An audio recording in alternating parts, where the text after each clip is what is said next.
बिस्मिल्लाहिर्रहमानिर्रहीम। अस्सलामुअलैकुम। BBC 11 headlines news के साथ मैं हूँ सबा मुनीर। आपको अपडेट करें लालिया से, जहां हमारे नुमाइंदा खसूसी शेख खुर्रम अब्बास के मुताबिक सेक्रेटरी कोऑपरेटिव अहमद रजा सरवर ने तहसील लालिया का अचानक दौरा किया। इस दौरान उन्होंने मरकज खरीदारी गंदम और सस्ते रमजान बाजार का विजिट किया। इस मौका पर उनके हमरा डिप्टी कमिश्नर सैयद मसूद नुमान और असिस्टेंट कमिश्नर लालिया फजल अब्बास भी थे।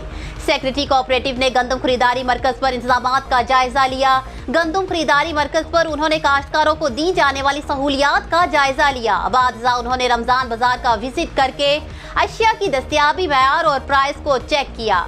सेक्रेटरी कोऑपरेटिव अहमद रजा ने रमजान बाजार पर खरीदारी के लिए आए मर्द और खवातीन से अशिया का मयार और कीमतों के बारे में दरियाफ्त किया। इस मौका पर उन्होंने कोरोना SOPs से मुतल्लिक तमाम तर इंतजामात का जायजा भी लिया और तसल्ली बख्श करार दिया। न्यूज़ स्टूडियो से फिल वक्त इतना ही। मज़ीद तफसीलात और अपडेट्स के लिए देखते रहिए BBC 11 हेडलाइंस न्यूज़।